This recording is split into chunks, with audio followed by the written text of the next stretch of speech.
So hi guys, I am Piyush Girdhar. I hope you are all doing good.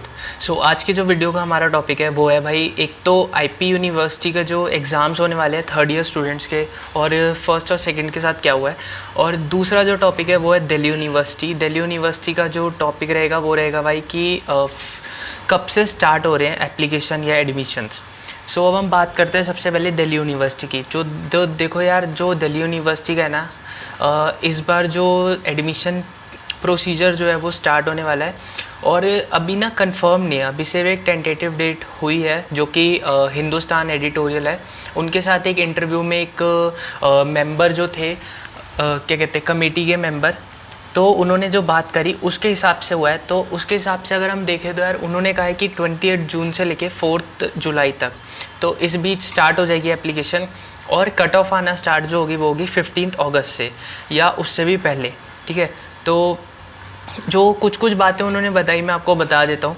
उन्होंने कहा कि जो आपको डेट्स मैंने बता दी, अब ये आपको ये भी पता है कि यार कोरोना वायरस की वजह से सारी डेट्स अभी जो पहले आनी थी वो डिले हो चुकी है। और जो भी पहले डेट्स थी, जैसे इस वक्त तक एडमिशन कट ऑफ आ चुकी होती है 3rd या 4th, लेकिन अभी कट ऑफ नहीं आई क्योंकि कोरोना वायरस। बाकी यार इसके अलावा ये नहीं है कि इन्होंने डेट दे दिया तो वो कंफर्म है। अभी डिपेंड करता है कि सीबीएसई का रिज़ल्ट कब आएगा। देखो, अगर सीबीएसई का रिज़ल्ट उसके बाद आया, जैसे सीबीएसई का रिज़ल्ट डिक्लेयर लेट हो रहा है और जो एप्लीकेशन है वो पहले ही स्टार्ट हो जाए, तो वो एक इशू हो जाएगा। लेकिन इसमें क्या है ना, इसमें ये हो सकता है कि जैसे पहले एप्लीकेशन हो गई, फिर उसके बाद जब रिज़ल्ट आ जाए तो उसके बाद जितने भी प्रोसीजर हो, जैसे मार्क्स फिलिंग का या बाकी की डिटेल्स का, कोटे का, या फिर जो भी हो, वो सब उसके बाद हो, तो ये भी हो सकता है। और इसके अलावा उन्होंने बताया कि भाई जो 1000 रुपीज़ होती है कैंसिलेशन फ़ीस, उन्होंने कहा, प्रपोज़ किया कि भाई सजेशन दिया कि कैंसिल कर दो, तो वो उसके लिए तो एग्री नहीं हुए। बाकी की जो डिटेल्स है वो है भाई ईसीए कोटे की, कि ईसीए कोटा कैंसिल हो सकता है। इसके अलावा जो ईसीए कोटा कैंसिल होगा, जो ट्रायल्स होते हैं ना करिकुलर का ईसीए का, तो वो कैंसिल हो गए। लेकिन उसके अलावा जो ECA except NCC and NSS, NCC और एनएसएस, जो अगर आप कोई सर्टिफिकेट शो करोगे तो हो सकता है कि आपको एडमिशन मिल जाए।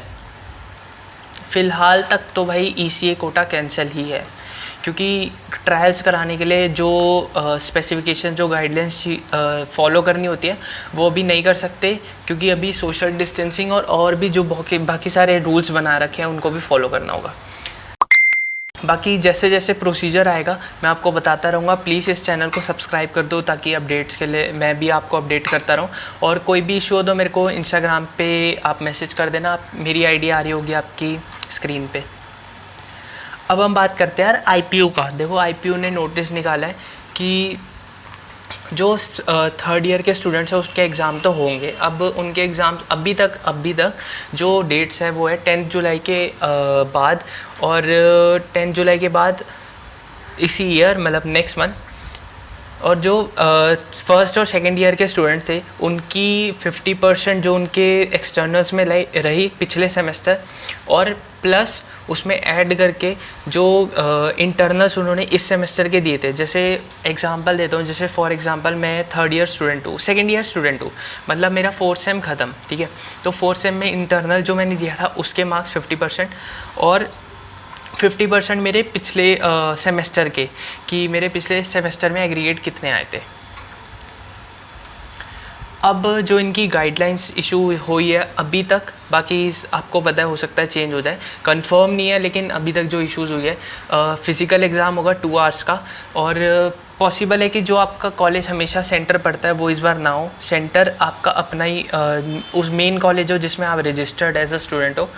उसके बाद 8 क्वेश्चंस होंगे हर क्वेश्चन पेपर में, जिसमें से 3 अटैम्प्ट होंगे। अगर वाइवा जैसे 3rd ईयर स्टूडेंट है उनका वाइवा बहुतों का हो चुका है, बहुतों का अभी होगा। तो इन केस अगर वो होना हुआ तो पॉसिबल है कि वो ऑफलाइन हो। इन केस ऑफलाइन अगर पॉसिबल नहीं है, कोई भी इशू है जैसे टेक्नोलॉजी या फिर कोई भी इशू जैसे कोरोना इशू, तो वो भी ऑनलाइन ही होगा। उसके बाद भाई सारे जो नॉर्म्स होंगे, जो गाइडलाइंस किसी भी यूनिवर्सिटी या फिर किसी भी गवर्नमेंट ने दे रखी है, आप हर कॉलेज को वो फॉलो करनी होगी। जैसे सोशल डिस्टेंसिंग को मेंटेन रखना और क्लीनलेस मेंटेन करना और एकदम सैनिटाइज हर एरिया कॉलेज का। तो वो भी सबसे पहले थ्योरीज होगी, फिर प्रैक्टिकल होंगे। अगर आपका कोई प्रैक्टिकल सब्जेक्ट है जिसका अभी तक प्रैक्टिकल नहीं हुआ, तो अभी फ़िलहाल वो प्रैक्टिकल एग्ज़ाम नहीं होगा। अभी सिर्फ उसका प्रैक्टिकल एग्ज़ाम नहीं होगा, अभी सिर्फ थ्योरी एग्ज़ाम होंगे। और प्रैक्टिकल, अगर लैब प्रैक्टिकल है तो वो अभी नहीं होगा, वो थ्योरी एग्ज़ाम्स के बाद होंगे वो भी फ़िज़िकल। इन केस फ़िज़िकल ना हो तो वो भी ट्राई करेंगे ये यूनिवर्सिटीज़ की वो सेम हो जाए, वो भी मतलब ऑनलाइन मोड में हो जाए। अब इसके बाद बात करते हैं कि इन केस जो बच्चे पिछले सेमेस्टर में फ़ेल हुए थे, अभी तो फ़िलहाल उन्हें आगे भेज देंगे, लेकिन इन केस जैसे किसी की बैक हुई तो इन फ्यूचर में आने वाले टाइम में वो चाहे तो एग्ज़ाम दे सकते हैं या फिर उन्हें एग्ज़ाम फ्यूचर में देना पड़ेगा। और अगर इन केस अगर आपको अपना स्कोर इम्प्रूव करवाना है तो प्रमोशन, मेरे को पता नहीं है पर इसमें लिखा था प्रमोशनल क्राइटेरिया होता है, जिसमें आप अपने सेमेस्टर के पिछले सेम या पिछले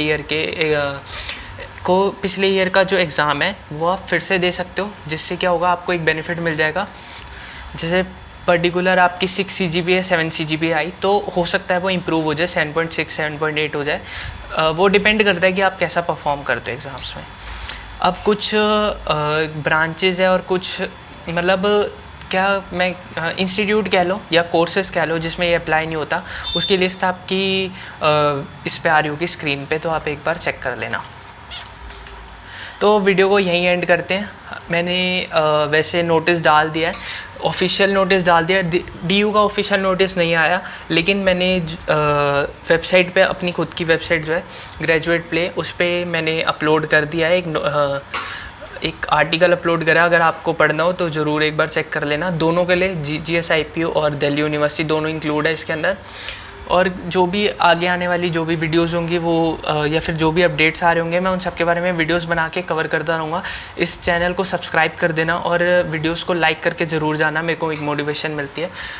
अगर कोई भी क्वेरी हो तो कमेंट कर दो, कमेंट नहीं कर सकते तो कोई नहीं, आप मेरे को डायरेक्ट इंस्टाग्राम पे पिंग कर दो, वो भी मेरे लिए ईजी रहेगा। तो जैसा आपको सही लगे वैसा, और कोई भी टॉपिक सजेशन हो तो आप मेरे को मैसेज कर सकते हो सीधा डायरेक्टली इंस्टाग्राम पे, या फिर आप कमेंट कर दो। मैं पढ़ता ज़रूर हूँ कमेंट, कभी कभार हो जाता है मिस कर दूँ, लेकिन मोस्टली पढ़ लेता हूँ। So thanks for watching.